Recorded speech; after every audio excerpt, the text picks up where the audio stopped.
darkness and silence through the night. What a thrill. I'm searching and I'll melt into you. What a fear in my heart, but you're so supreme.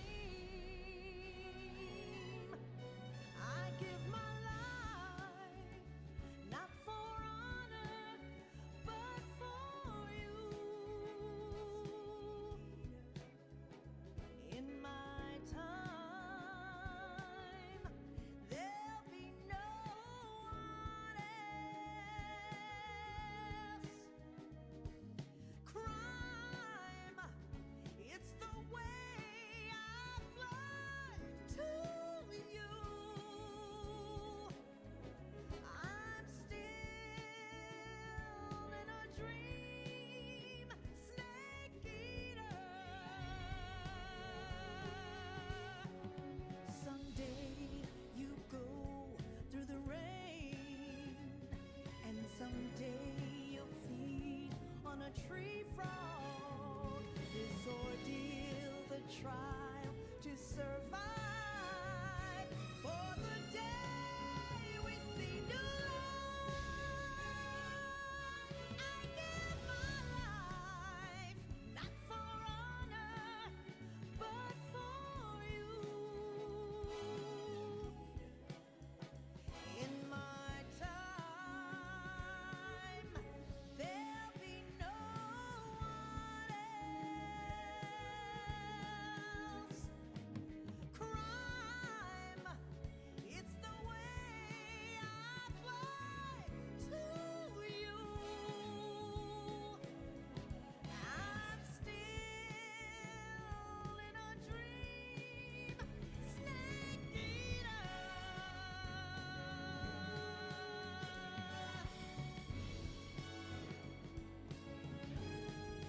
I'm still in a dream, snake eater.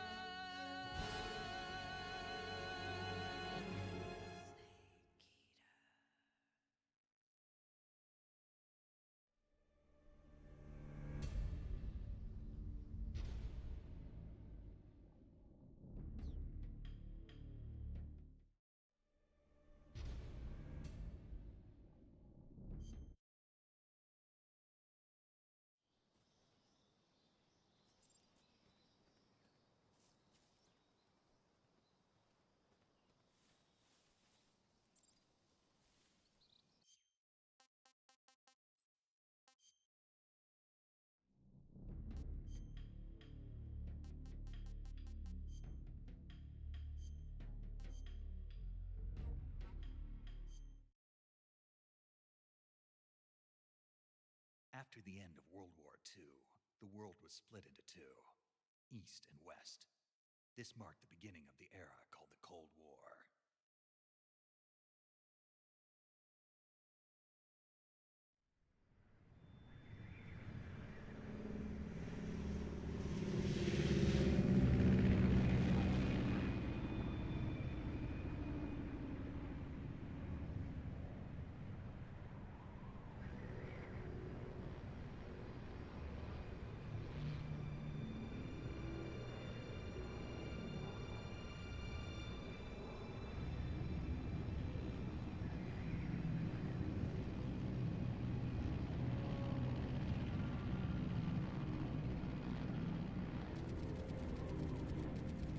Flying over Pakistan, altitude 30,000 feet.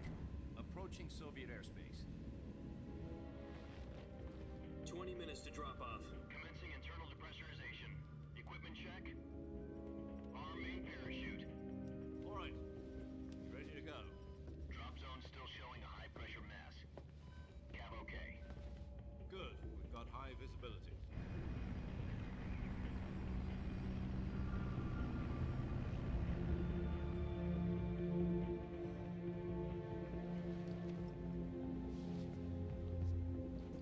Put out that cigar. Connecting oxygen hose to interior connector. Put on your mask.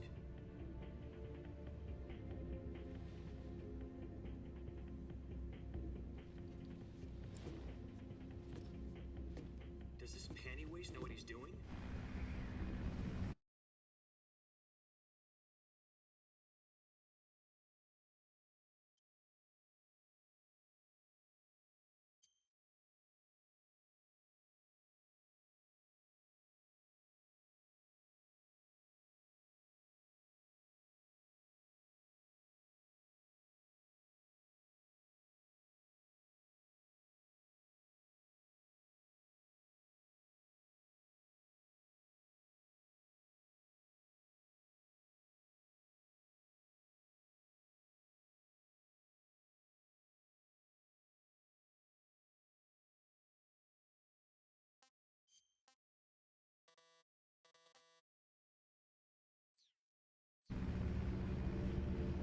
Approaching release point. 10 minutes to drop off. Hey, are you deaf? He said put out the cigar and put on your mask.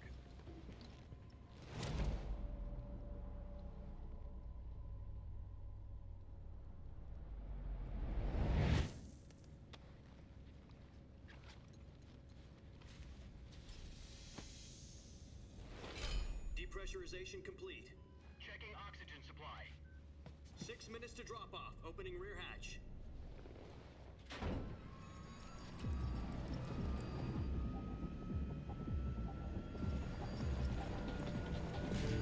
Sunrise.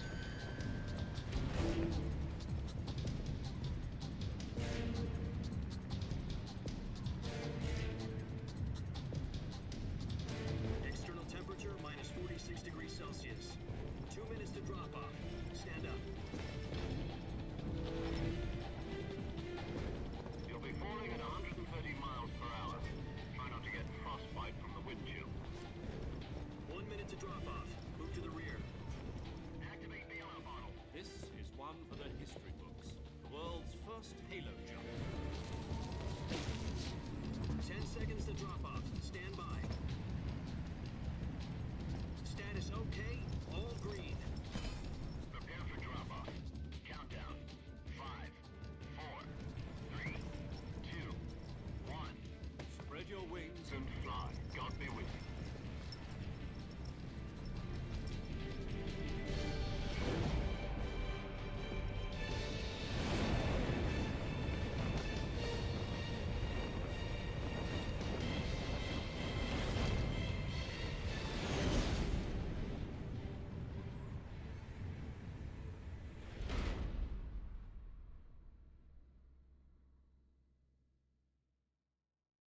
Jack, I've got some important news.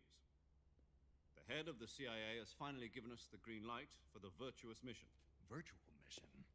No, the virtuous mission. The future of our Fox unit depends on it. If it succeeds, we'll be officially organized into a unit. Virtuous mission? Sounds like some kind of initiation ritual. You know, don't get cocky. This isn't a training op. Right. So what exactly is this wonderful mission? Well, about 2 years ago, a certain Soviet scientist requested asylum in the West through one of our moles. His name is Nikolai Stepanovich Sokolov. He's head of the OKB 754 Design Bureau, one of the Soviets' top-secret weapon research facilities, and the East's foremost expert on weapons development. Sokolov? Isn't he that famous rocket scientist? The very same. On April the 12th, 1961, the Soviets achieved the first manned spaceflight in history. The Earth was blue, but there was no God. Well spoken. The rocket that carried Yuri Gagarin to orbit was the A-1, known as the Vostok rocket.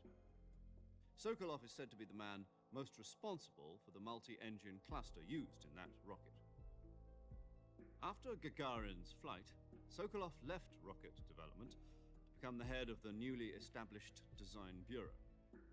From a lowly technician to head of a design bureau, that's quite a success story, so why'd he want to defect?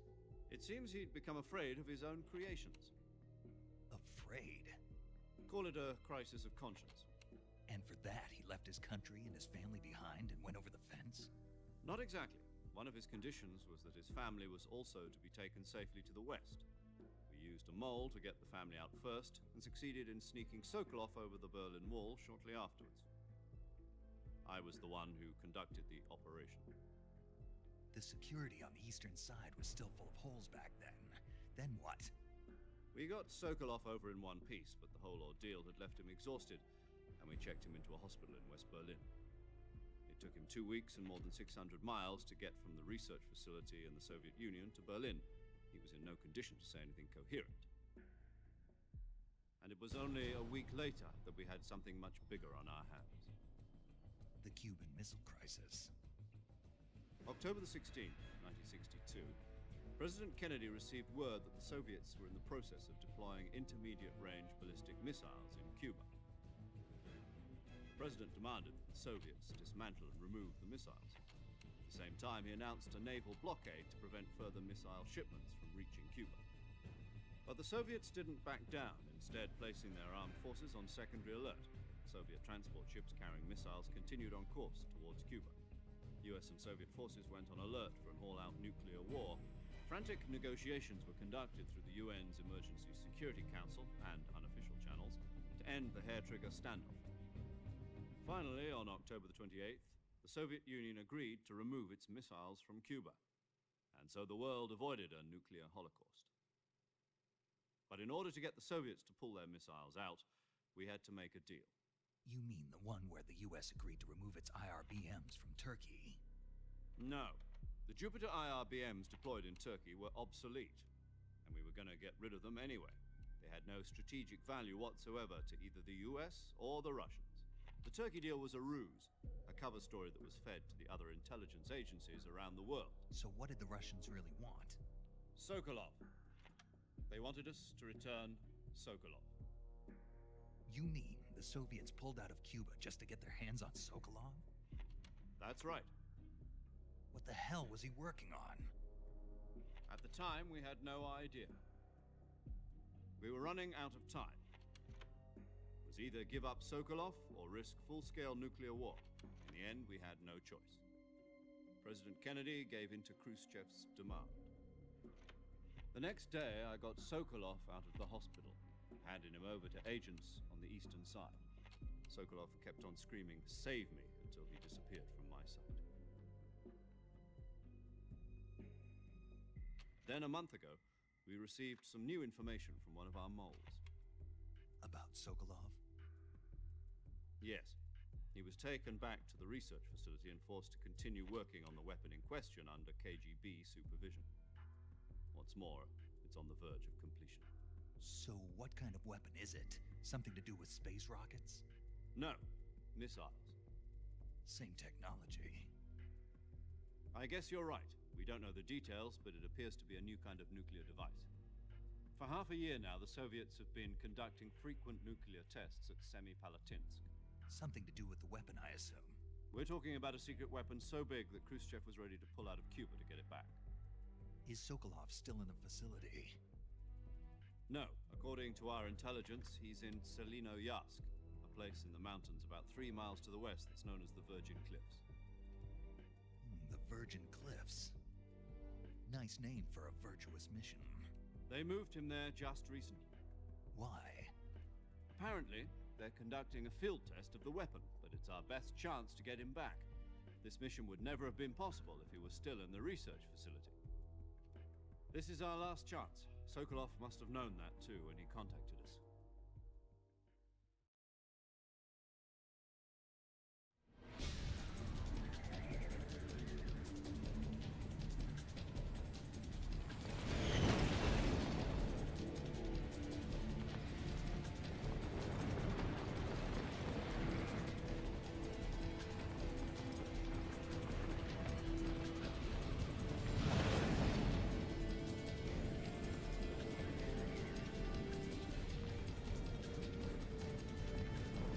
Listen up, Jack.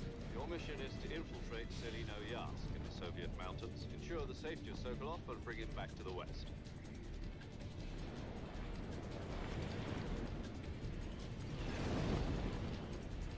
If we don't get Sokolov back before that weapon is complete, we'll be facing a major crisis. The clock is ticking.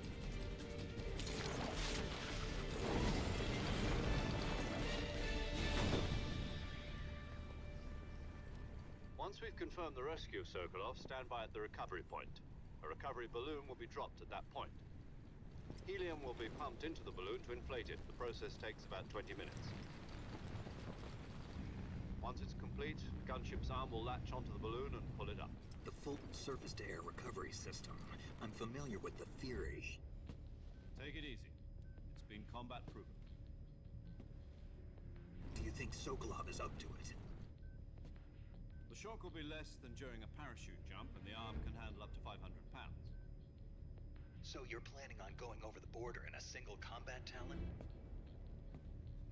She's equipped with two 6-barrel 20mm Vulcan cannons, as well as two 40mm machine guns. Sounds like she could hold her own against a battalion of tanks. Even with the fuel in the reserve tank, we're facing a 4-hour time limit. If all goes well, it shouldn't take more than a few hours. Home in time for dinner. But if anything goes wrong, you'll be eating dinner, breakfast, and all the rest of your meals in the jungle.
Do you copy?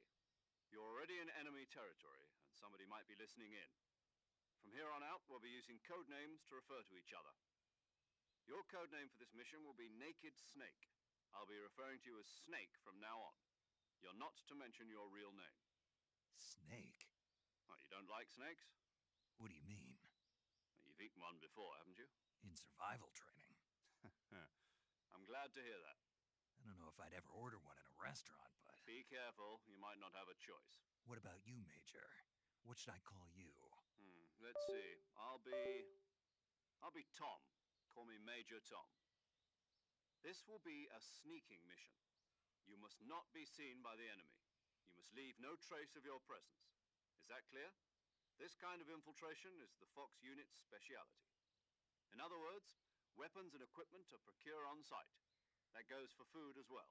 You're completely naked, just as your name implies. Great. Now I see why you asked me if I like snakes. I suppose calling me Snake was your idea of a joke, too. No.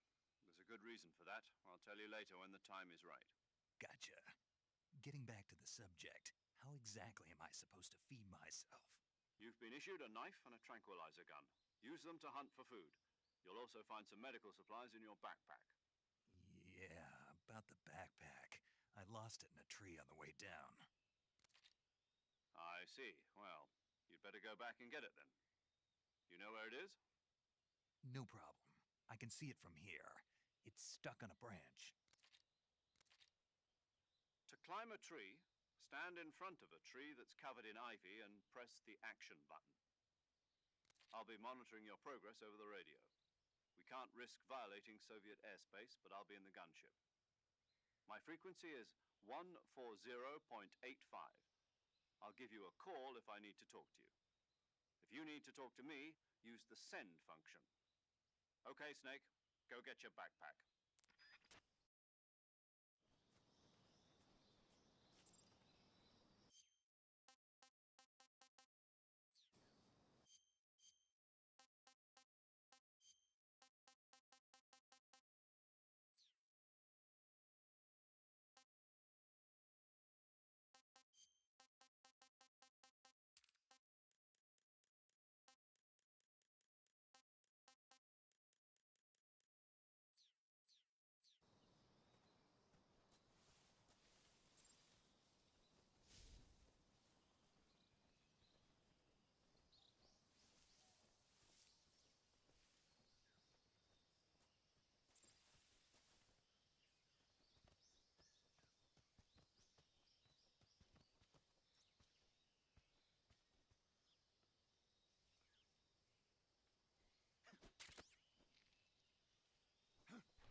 I see you've retrieved your backpack, Snake. To equip a weapon, it's necessary to take it out of your backpack. In the survival viewer, choose Weapon from the backpack. Your available weapons will be displayed in a list on the screen. From that list, choose the weapon you want to equip and press the Enter button. For other equipped items, just do the same thing from Item. Got it. Use the survival viewer backpack. Yep, that's right. Survival is fundamental to this mission. After you've been out in the field for a while, your stamina will start to drop. If your stamina gets too low, it'll affect your performance. You won't be able to shoot accurately, for example, and your wounds won't heal as smoothly. Keep an eye on your stamina so you don't run out. To recover lost stamina, you can hunt for local flora and fauna. You can use either your tranquilizer gun or your knife to hunt. My only weapon is a Mark 22 Hush Puppy tranquilizer gun? That's right. It's been fitted with its own suppressor.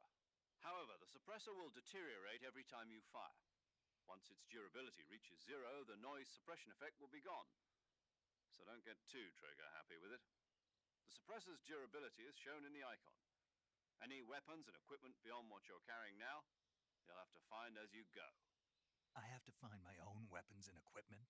Whose crazy idea was this anyway? Solo covert actions are standard Fox operating procedure. You can't leave any traces of your presence. No weapons, equipment, footprints, sweat, or bodily wastes. The same goes for bullets and cartridges, too. Your presence in enemy territory is already a violation of international conventions of warfare. There aren't supposed to be any American soldiers in Russia. It could spark an international incident. You can't let anyone see you. You can't let the enemy know you're there. This is a stealth mission. You're a ghost, Snake, in every sense of the word. And there'll be no rescue if you're captured. The military and US government will deny any involvement in the affair. Then I'll just have to take care of myself, huh? I'm afraid so. You've been given a fake death pill for that purpose. SIS guidelines stipulate that soldiers on covert ops like this one be issued a potassium cyanide capsule. Tape it to your body so you can take it when you need to. How generous of you. Use it if you're taken prisoner by the enemy. It'll send you into a state of false death for a short time. Fooling them into thinking that I'm really dead. So how do I come back to life? Just take the revival pill. You mean that thing they put in my tooth before the mission? That's the one. But be careful. If you remain in a state of false death for too long, nothing will be able to bring you back. Remember that. I'll keep it in mind. You said this was a solo mission, right? Right.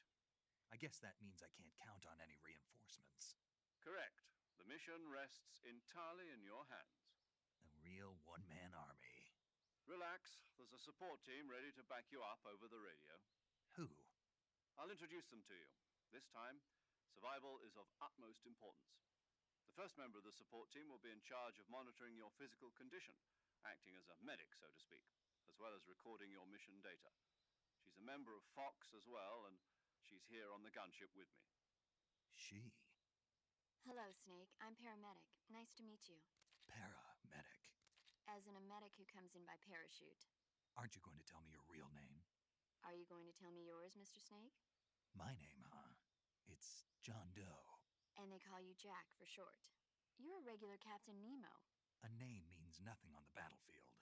After a week, no one has a name. What's your name? Jane Doe. Very funny. I wasn't joking, but I'll tell you my name only if you manage to make it back alive.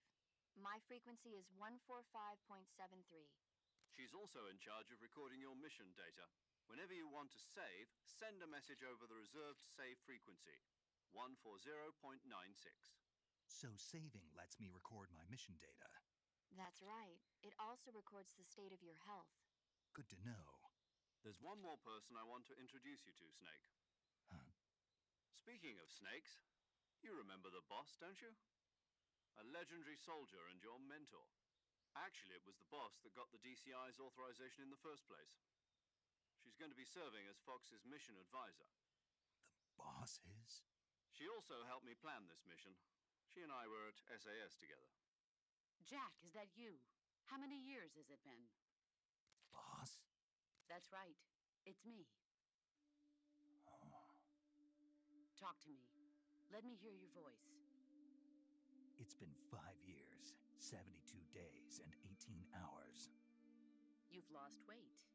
You can tell just by the sound of my voice. Of course I can. I know all about you. Really? Well, I don't know anything about you. What's that supposed to mean? Why'd you disappear on me all of a sudden? I was on a top-secret mission. You didn't need me anymore. But there were still so many things I wanted you to teach me. No, I taught you everything you needed to know about fighting techniques. I taught you all I could. The rest you needed to learn on your own. Techniques, sure. But what about how to think like a soldier? How to think like a soldier?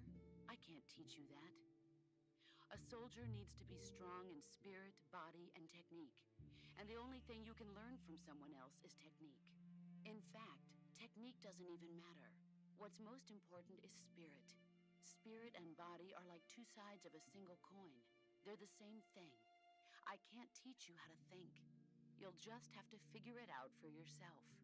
Listen to me, Jack.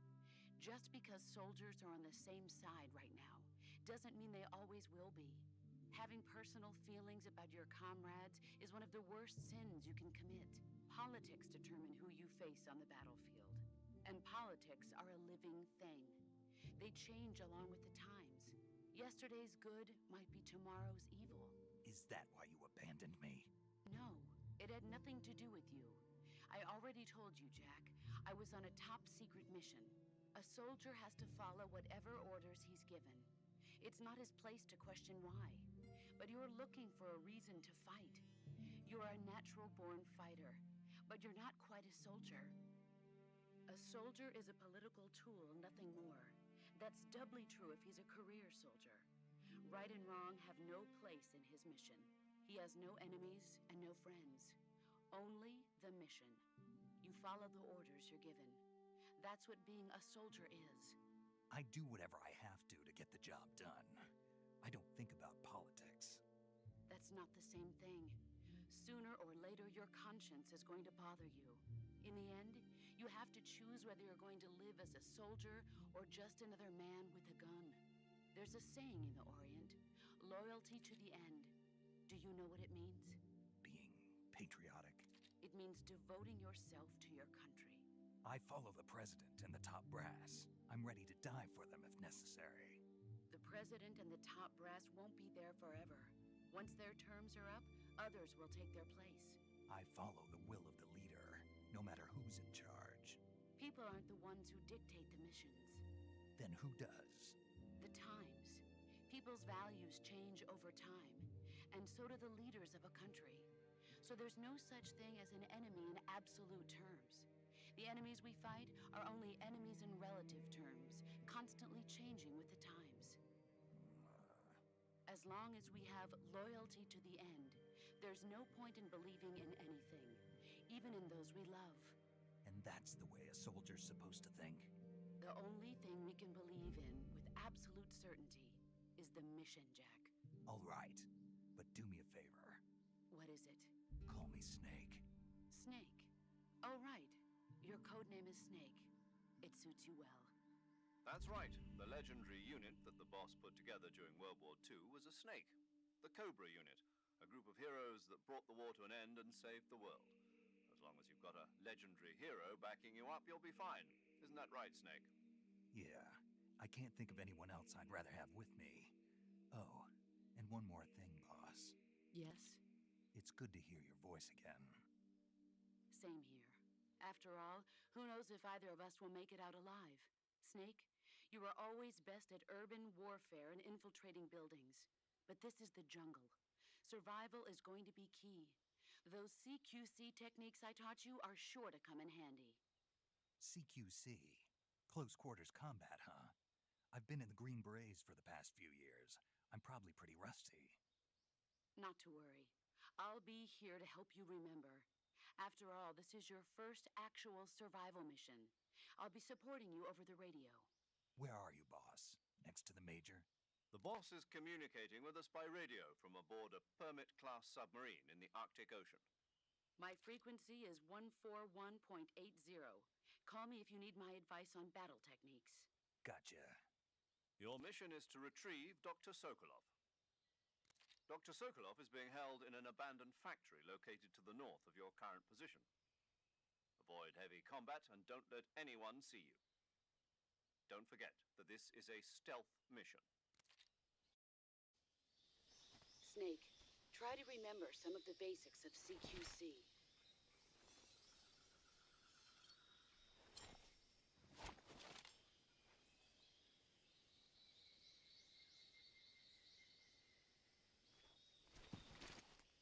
Commencing virtuous mission now.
Tasty.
I see you've captured an Indian gavial. The Indian gavial is a crocodile that originally lived in freshwater regions in India and Nepal. Why are Indian crocodiles way out here? They're captive crocodiles that were brought here for research purposes but escaped and became wild again. Indian gavials are large creatures. Adult males grow to over 6 meters in length. You'll never catch one alive, even if you use the tranquilizer gun. Got it. So, how do they... Taste? Yes, I did look into that. You know what they always say. Tastes like chicken. Sounds delicious. But be careful when capturing an Indian gavial. Normally they're cowardly creatures, but the ones in the forest there are belligerent. Apparently they attack humans. What do you mean? They weren't the direct subject of any serious research, but some think they may have become violent as a side effect of the atomic research that was conducted nearby.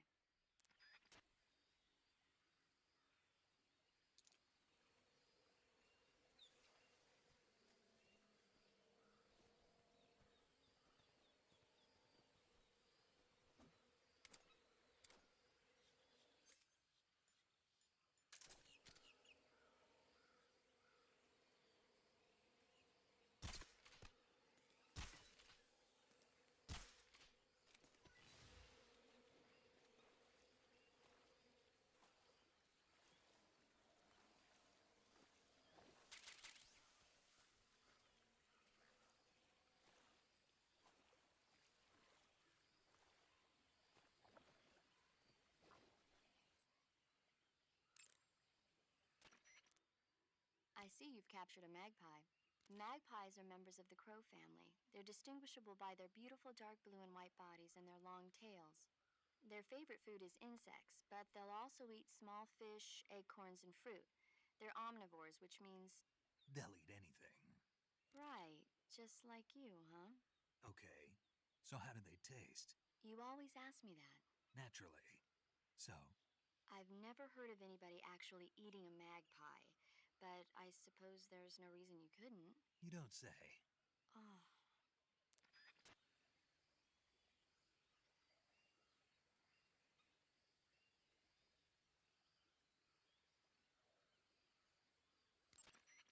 I see you've got yourself a Baltic hornet's nest. Baltic hornets are a variety of hornets that inhabit that area. The difference between them and other hornets is that they produce honey in their nests. Inside the nests are larvae, pupa, and adults. You can eat them all. In particular, the honey you find inside the nest is delicious and full of nutrients. It's easy to digest and helps pep you up when you're feeling tired. In short, it's the perfect survival food. Honey can also be used as a burn ointment. When honey is applied to a burn, it creates a protective coating over the skin. When you knock down a hornet's nest, a burn ointment will appear along with it, so don't forget to pick it up. Of course, the hornets aren't going to give up their nest without a fight. If you knock a nest down, a large swarm of hornets will come flying out, so be careful.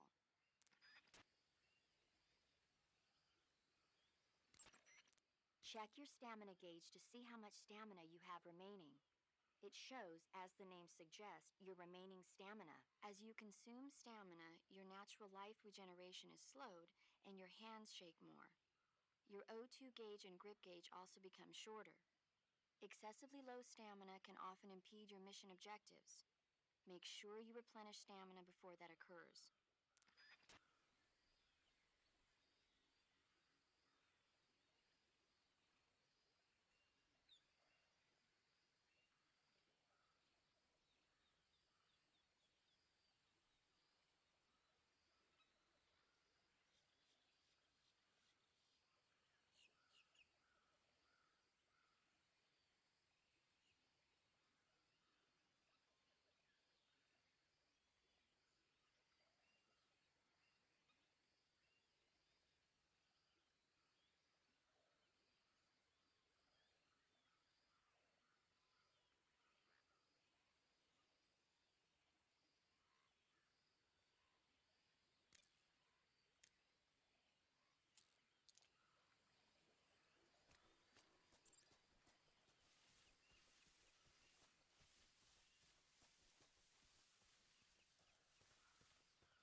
Major, I've spotted 2 enemy soldiers. They're probably KGB troops sent to guard Sokolov. AK-47s and grenades.